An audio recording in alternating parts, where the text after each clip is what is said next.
Game number 6 of the FIDE World Championship 2024. Historically, this has been one of the most crucial games that have been played in various World Championship matches. For example, Magnus beating Jan Nepomniachtchi, that amazing game which lasted 136 moves. In the last year also, Ding beat Nepo in game number 6 with the white pieces. He had played the London system there. You can look at Gukesh. He's now getting ready for the battle. This is also an important one for him. The score is tied 2.5, 2.5. Gukesh writes down his score sheet here. He has been playing very interesting chess here. Both the players neck to neck and not much to choose between them. And talking about the world champion there, Ding Liren enters along with Maurice Ashley, the host of the show there. And a handshake. Ding takes his chair.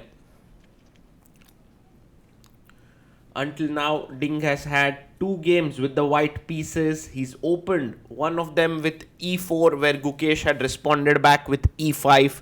And in the next one, he had started with knight f3. What will be his move today? Will he repeat the London system? Only time will tell. Let's go to Maurice Ashley. Ladies and gentlemen, and children of all ages, welcome to Game 6 of the FIDE World Championship, presented by Google, held here at the Aquarius Hotel at the luxurious Resorts World Sentosa in beautiful Singapore. I'm Maurice Ashley, and it is my distinct pleasure to introduce the 2 players who are competing for the title of World Chess Champion. First, the challenger from India, Gukesh Damaraju. I love how Gukesh is fully focused when his name is called out. And from China, the world champion, Ding Liren.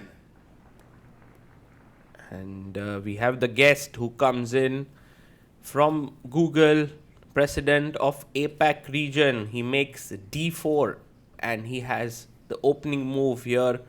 Very interesting. The move he's chosen, I believe the move will be pulled back by Ding. And then he'll make it again. In fact, the arbiter comes and puts back the pawn. And with that, let the game begin.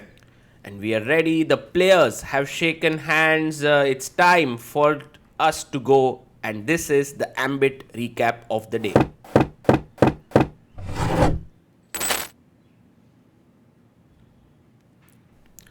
Ding Liren opens the game with d4. Wow.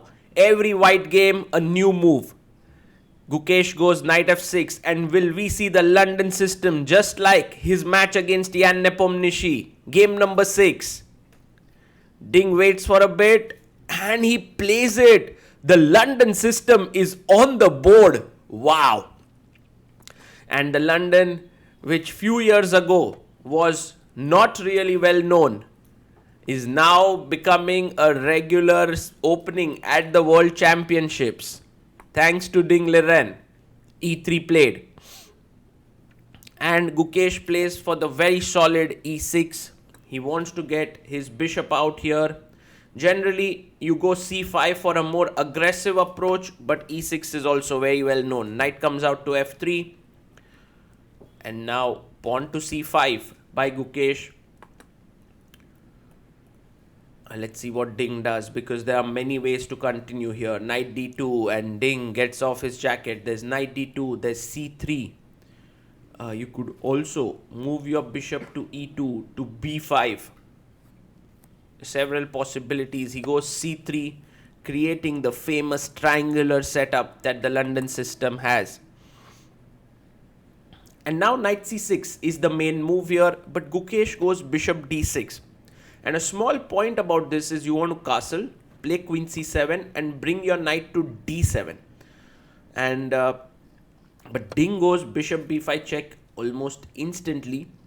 There's no way that you can block here on d7, as your bishop on d6 would be hanging. So knight comes out to c6. And let's see what Ding does here. He takes on c6. Very interesting. And now pawn takes. He takes the bishop. And the imbalance that we have here is very interesting. The imbalance is, wow, queen a4. That black has a bishop and knight, white has two knights. And this bishop could well become a problem piece because of these pawns. The bishop cannot come out here. Castles. Queen a3 played here, pinning the pawn on c5 and putting pressure. Knight e4, he defends the pawn on c5 and brings his knight forward. And Ding goes with the other knight to d2, knight fd2. I believe he wants to take so that pawn takes doesn't attack his knight here. That's why he didn't bring this knight here. And Gukesh very quick to play e5. This is his preparation. Both are very well prepared. Look at the times on the clock. Knight takes e4 by Ding. 1 hour 57 minutes. Pawn takes. And now he's going to chop off this pawn on c5. Yes, he takes, queen takes c5. Of course, you don't want to take the queen because then you are simply a pawn down. So Gukesh switches his queen to the side, attacking the pawn on g2. If you waste time with g3, there's bishop a6 stopping you from castling. So Ding very quick to develop his knight. And now Gukesh can actually snatch the pawn. He takes it. Queen takes g2 on the board. The rook is attacked. And Ding Liren with left hand castles. Now the material is even. The rooks are coming in towards the black king. But Gukesh is even more hungry. He takes another pawn and attacks here. He's now a pawn up in the position. He's attacking the pawn on e3. Ding Liren takes on e5 and now defends the pawn on e3 with his queen.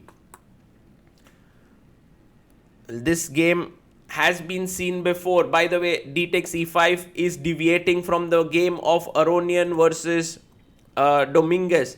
In that game here, rook d e1 was played, but de, rook b8, and now knight c4 is on the board. And I believe now Gukesh should be out of his prep. He starts to think. 1 hour 45 minutes on the clock. He makes this after 15 minutes of thought. Bishop e6. What could be more natural than this? He is threatening to take here, and take the pawn on e3 with a check. Of course, not to forget the b2 pawn is also hanging. So rook d2 played by Ding. The best move in the position. And now Gukesh plays queen f3. Ding is today super well prepared. He's blitzing out his moves. His rook is hanging. Is he still in his prep? Yes, he is. 19 moves. He's prepared. And once again gets up from the chair. Gukesh down to 1 hour 30 minutes. And now after 20 more minutes of thought, takes on c4.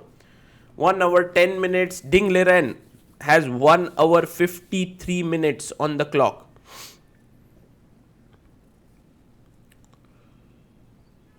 Queen takes c4 is on the board. And now the best move here is rook b d8. Not an easy move to play because you've put your rook on the b file. So Gukesh goes queen to f5. Very logical chess. He wants to bring his queen closer to maybe attack the e5 pawn, keep his e4 pawn defended. But now Ding chops off the pawn on c6. We have a very non-standard position here. And after queen takes e5, at this point, black has 5 pawns. White also has 5 pawns. Queen d5. And it's very important not to trade queens because somehow the c pawn is extremely strong and white pawns are easier to push. So Gukesh would do well to keep the queens. He keeps it with queen e7. Notice that Ding Liren took a lot of time for his last couple of moves. He's now down to 1 hour 6 minutes, the same time as Gukesh. Queen d6, he offers the queen trade. Once again, Gukesh would not want to trade his queens, so he goes queen g5, keeping the queen active. Now Ding comes back like, Gukesh, should we trade again? And right now, the position is slightly worse for black, so I think Gukesh will have no problems with a draw. But I believe Ding may want to continue playing. After all, he was the one who came up with the novelty queen d6, played again. Maybe Ding is okay with a draw. Gukesh, of course, repeats again, queen g5. Are we looking at a draw on game number 6 here? Queen d5, yes. Well, queen e7, queen d6. What? Gukesh goes queen h4. He wants to continue. You can look at Ding there, just going backwards in his chair, looking at Gukesh. You don't want the draw. You are slightly worse, yet you are playing this. Amazing attitude by Gukesh. Just wants to fight. That's the main thing. Doesn't want quick draws. And I believe in some ways that is a statement here by Gukesh. He might understand that he's slightly worse, but he wants to continue playing. Rook e d1 played here by Gukesh. And now Gukesh pushes his pawn to g6, just taking care of all the back rank issues. e4 pawn is weak, but so is h2. He plays queen e5. Maybe not the best move here. c4 would have been very strong, but then again, to push your pawn ahead of the king when there are rooks and queen, it's not so easy. Rook e8 played, attacking the queen.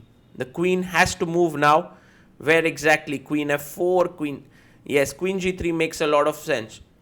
Now if you take, this might be interesting because you can go and attack this pawn much more easily.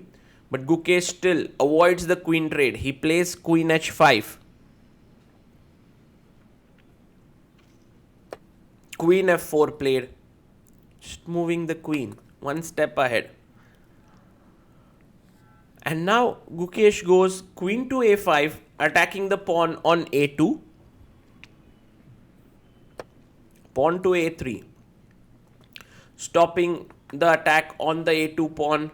King b1 was also possible here, but a3 is played. And now queen b5. He's keeping the queen actively positioned. Maybe can come to b3. Maybe can look at e2 if the rook moves. And Ding does go rook d4. He's attacking this pawn. Now Gukesh doesn't want to push his pawn to f5 because it weakens the 7th rank. So he comes in queen e2.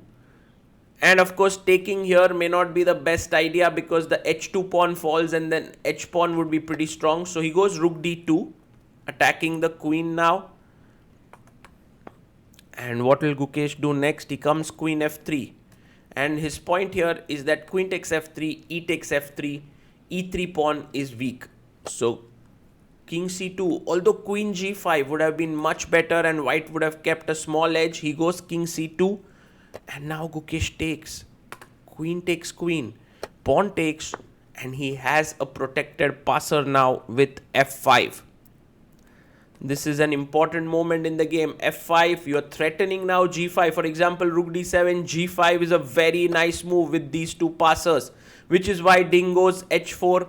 One move that is very strong now is king g7 because of check, king h6. And if you take here, already e3 and black is in the driver's seat. But instead he goes e3, rook e2 played. And now Gukesh may have lost whatever little chances he had. And Gukesh looking at Ding's score sheet. There, king d3 played. Rook comes to e8, defending the pawn. The pawn on e3 now has to be defended. Ding goes h5. I like this move as well because once again, black could have gone here with his king and put pressure on h4. But once he does this, now the f5 and h5 pawns are pretty weak. Ding goes rook d5, attacking the pawn on f5. If you try to defend it, you lose the pawn on e3. So 40 moves have been done for Ding.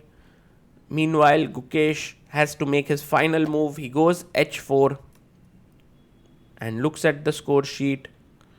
on Ding, because once you are below 5 minutes, you can stop writing the moves. So I guess Gukesh hadn't written the last couple of moves. He writes it down.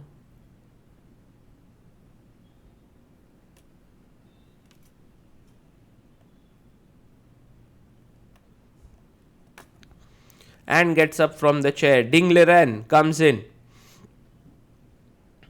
And he sits down and takes the pawn on f5. Well, you can give a check first and push the king away.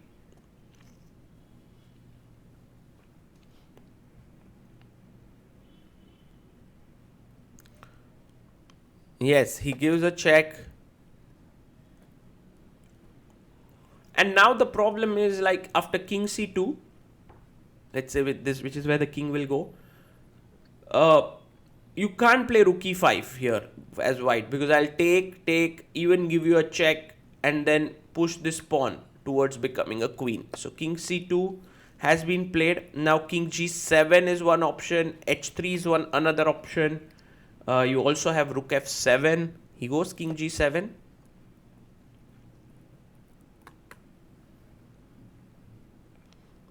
And now Gukesh gets up.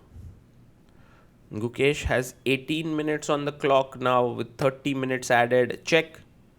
Just have to be careful not to go to h6, as it is mate in 2 here. So king h8, he comes back to e2. This time I believe Gukesh may repeat, because now his position in no way has any possibilities. He comes up. Ding may want to try with rook h5, I believe, because after king g6, rook h4. But after king f5, it feels like black is the one who's pressing. King e4 is coming in. He goes rook g2 check again.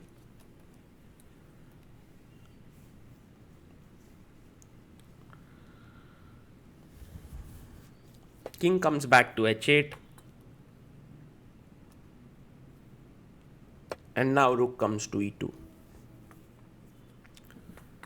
This time, I believe Gukesh is not going to change, like queen e7, queen h4, queen g5, this plan. And king g7, the players agree to a draw here.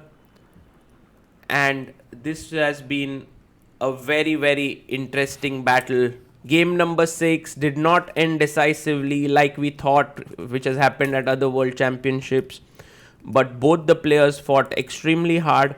Kudos to Ding for that opening prep that he did in the London system, putting Gukesh under pressure, and really big kudos to Gukesh for fighting back with everything that he had, not giving Ding a huge advantage, and then having his own little chances in that endgame, which were not so big, but there was definitely some possibilities. Now both the players arrange their pieces.